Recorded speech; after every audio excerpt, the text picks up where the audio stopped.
Good morning, everybody. Today I'm here with Deborah from Houston, Texas. Today we're planning to do a very nice facial rejuvenation. And today I would like to talk about part of the aging process that the face goes through. The more we understand the aging process on the face, the better chances we gotta make a nice strategic plan how to bring this face to how it was when it was young. Okay? So first thing that I always evaluate is I like to work from head to bottom. I always evaluate the position of the brow. If we compare a picture in her 20s, I bet the position of her brow was a little slightly elevated. This will give your eye more open, fresh look. As a normal compensation, when the brow drops down, raise your brows, we start to develop the lines in the forehead. So this is part of the signs of the aging process. So she having these lines in the center, genetically in her family, she tends to frown.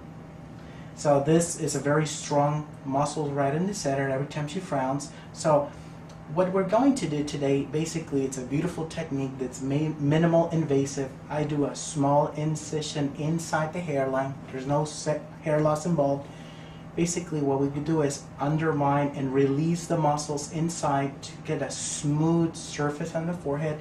And then with 3 stitches directed to the tail of the brow, we're going to give her a little bit more open, fresh look. This is an amazing technique because it does not elevate the center of the forehead, which a lot of patients complain, oh my God, I'm getting a scare look. No, you won't get that. So you're going to have a nice, open, fresh look in your brow and a softer appearance of the muscles.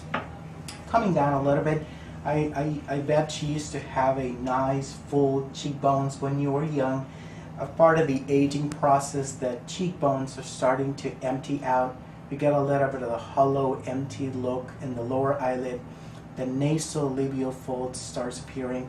Maybe a little bit of the marionette lines and a little bit of the jowls. Basically, this is the muscle system of the faces that have been able to slide down because of the gravity effect. A typical way to resolve this basically is performing an incision in front of the ear.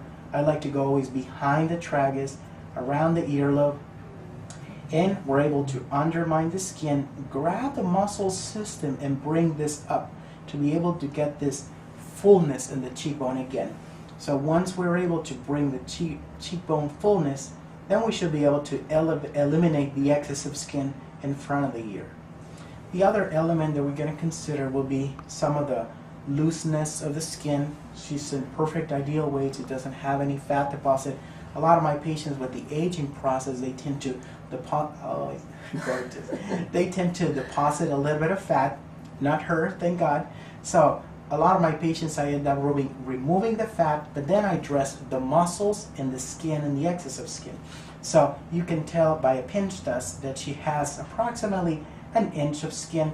So I continue my incision around the earlobe, behind the ear, and into the hairline.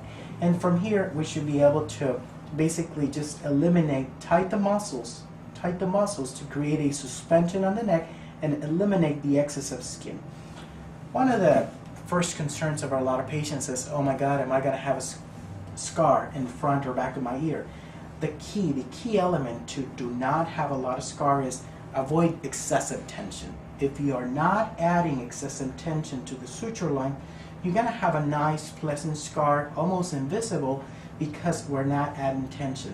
That not adding tension also prevents from having a distorted fish mouth or Chinese eye look, because we're not pulling your skin. We're elevating the muscles. This will add longer lasting result to your face off, and we're just distributing or eliminating whatever excess of skin is giving you, but basically it's not expenses of pulling the skin. What happens after I elevate the cheek? Automatically my patients end up having a slight redundancy of skin in the lower eyelids. Some patients have genetically bags under her eyes. She doesn't have them. Actually, she has a little bit of hollow empty, so we cannot or we should not remove fat pockets in her case. But we can also just trim a little bit of the excess of skin in the lower eyelid, and this will automatically give it a little bit more smoothness in the lower eyelid. And I always like to tell my patients I like to finish my facelift with the cherry on the top of the dessert.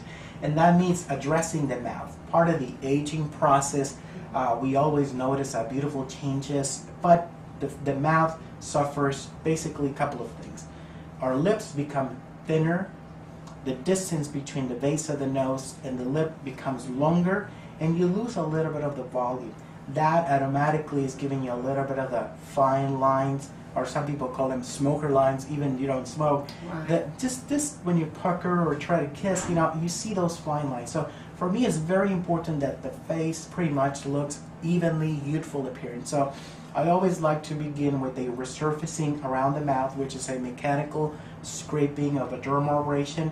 This will bring back new skin, improve the tone of the skin, and I like to use a permanent filler to create definition along the edge of the lip. Whenever I use fillers, people get scared because I don't want to have the typical super exaggerated look. No, you have very fine features. I would never give you thicker lips, but I think my accomplishment will be to give you definition only like you had when you were young, which is definition. This will give you a youthful appearance in your lips, but it's not going to give you thicker lips. So it's only to rejuvenate the lips. So I think that you should be able to have a wonderful result, and looking forward to see you after care. Thank Okay? you. Thank you very much. Dr. Romero. Thank you, everybody. Thank you.